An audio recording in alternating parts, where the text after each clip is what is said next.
We have new video of a helicopter crash over the weekend that injured 5 people in Southern California.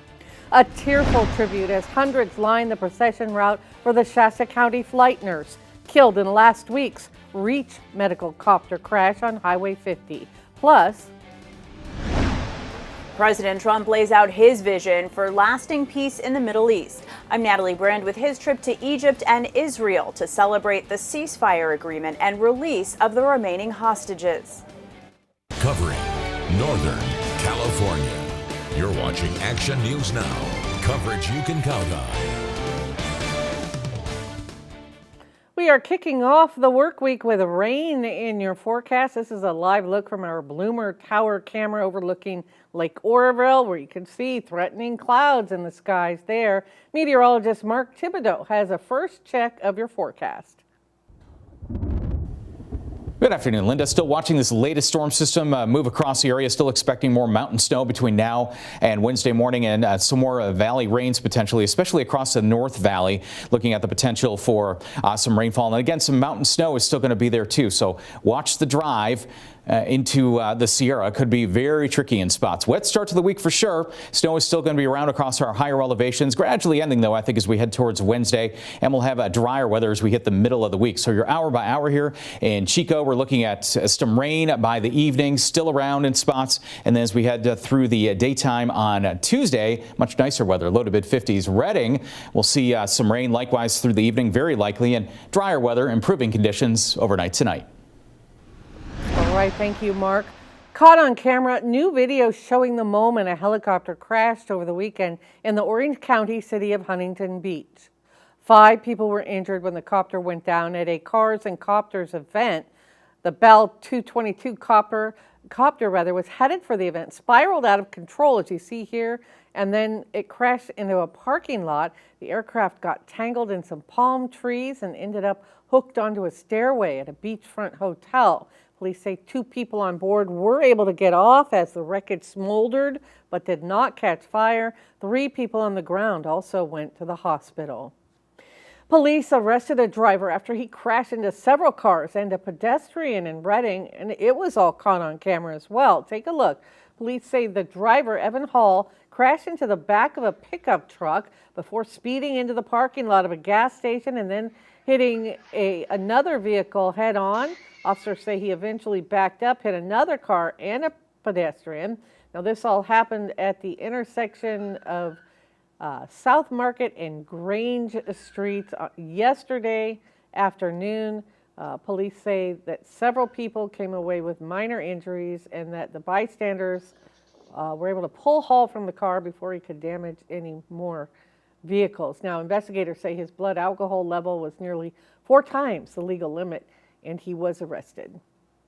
Well, thousands of people lined highways, overpasses, and streets to honor flight nurse Susie Smith as her body was flown to Red Bluff and then escorted by a procession to the Allen and Dahl Funeral Home in Palo Cedro. That's the community she called home. First responders from across Northern California, including some from as far away as Napa, joined a Sunday's motorcade honoring the Reach 5 flight nurse who was killed in a copter crash last Monday in Sacramento. Along the route, people waved flags, held signs, and placed their hands over their hearts in a final salute to a woman who spent her life helping others. The ripple effect of her life is why there's such an outpouring of people coming back and showing their love and in support of her, is because that was the magnitude of the effect that she had on all of us. All of our kids call her Grandma Susie. We call her Mom, and she's just been a support to us for 27 years. A celebration of life for Susie Smith is expected to be announced in the coming days. CAL FIRE today is lifting burn permit suspensions in several Northern California counties thanks to changes in the weather, easing fire danger. The ban is being lifted in Butte, Shasta, Trinity, Tehama, Glenn, and Modoc counties. Burn permits are still required, but those already with permits can start burning again. Of course, when local air quality control designates it a permissible burn day.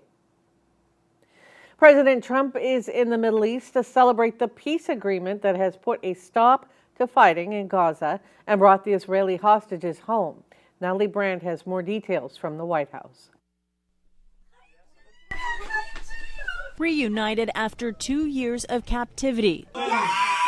The 20 living hostages released today are finally embracing their families.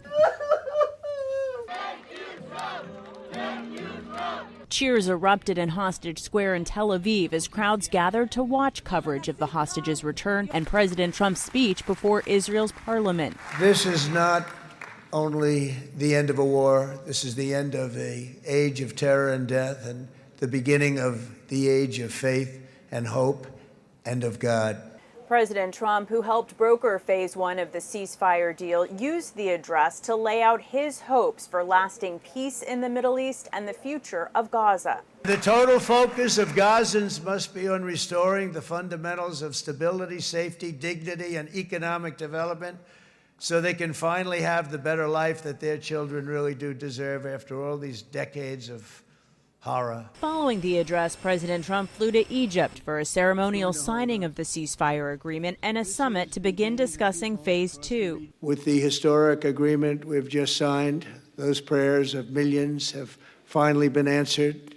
As you know, the hostages have been returned, and further work goes on. The president says he's speaking to the more than 30 partners in attendance about who will govern war-torn Gaza and other challenges ahead, including disarming Hamas. Natalie Brand, CBS News, the White House. Neither Israel nor Hamas sent representatives to Egypt. This week's Unsolved Mystery focuses on the disappearance of a Reading man missing since June. 36-year-old Daniel Dadfar was last seen June 7. He goes by Danny. Police tell us his vehicle was found abandoned in a neighborhood near Sequoia Middle School in Reading with his wallet and cell phone inside. They've not been able to find any video surveillance of the car being left there. Daniel Dadfar is 6 feet tall, weighs 220 pounds. He has brown hair and brown eyes, a full beard, a scar on his knee. Now, if you have any information, you're asked to call the Reading Police Department. Butte County's elections chief is reminding voters your special election vote-by-mail packets have been mailed. The packets contain your mail-in ballot for the November 4th election, arriving in a white envelope with a white and blue stripe. The packets also contain voter information guide with your I voted sticker, an informational insert, and a paid return envelope. If you're registered to vote and you don't receive your packet by Friday, call the county elections office. And a reminder, there is no regular postal delivery today because of the Columbus Day federal holiday, and banks are also closed. Still ahead, record rainfall brings flash floods in parts of Arizona. And some guests join us next with details of the upcoming Fantasia Classics performance by the Paradise Symphony Orchestra. We'll be right back.